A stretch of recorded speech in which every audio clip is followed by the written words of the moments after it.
This is my ZMR250. I've been flying it for a while.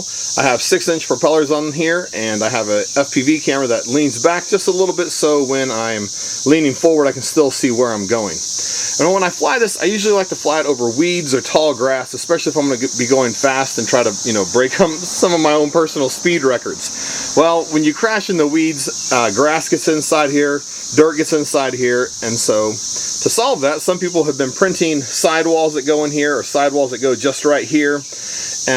However, Banggood came along, because they like to borrow everyone else's ideas.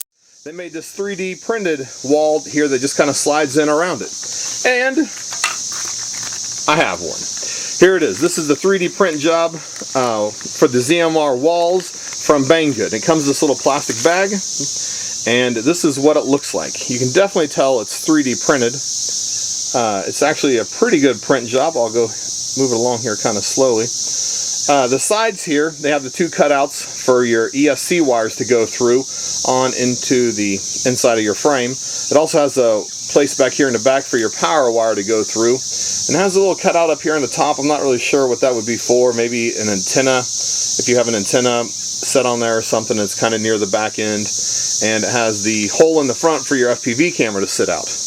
Now, if you look at this, it has the 3 holes up here on the top, and these are supposed to just slide around your ZMR 250 motor, what are they called? Spacers. And the front doesn't have them because your camera is going to be kind of tight up against your poles. Before we put this on, let's go ahead and get this weighed. Looks like it weighs 30.7 grams. Here I have the top plate removed. I had this antenna mounted to this front pole right here, so that had to come off, and also had the other antenna mounted across the bottom here with a couple of zip ties, and I'm pretty sure that's going to be in the way.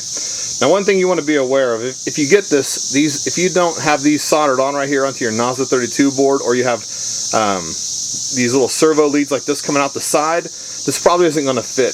Also, I have this receiver sitting here, and I'm not sure how it's going to line up either. Here, I'll go ahead and I'll try to get this on. There it goes, kind of sliding down. And yeah, the receiver's in the way a little bit. There we go. So if we can slide down a little bit more, that antenna is going to be in the way a little bit. Pull it out. I have the walls on there. They push down all the way down to the plate, so that's good.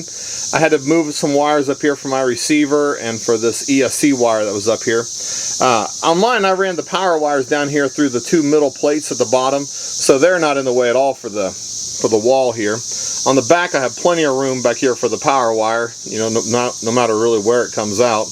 Up here, I had this one mounted up here to this front pole, and so it's off there now. So I'll probably end up taking this and putting the bug ears on here like most other people have been doing. I went ahead and used a round file like this to shave out part of the top because it was not fitting. The Delta camera needs a little bit more space. So here it is, I got it completed. It did have a little bit of shaving to do back here in the back, and I had to cut out a little bit up here in the front for the camera to lean up a little bit, because like I said, it looks like it's designed to have the camera look straight ahead. But I think it gives it a finished look, something more, I don't know, like you'd buy in a store versus unfinished by seeing all those wires. If you took your ESCs and you mount those inside too, I think it'd make it even look even cleaner by having just the motor wires coming out of here.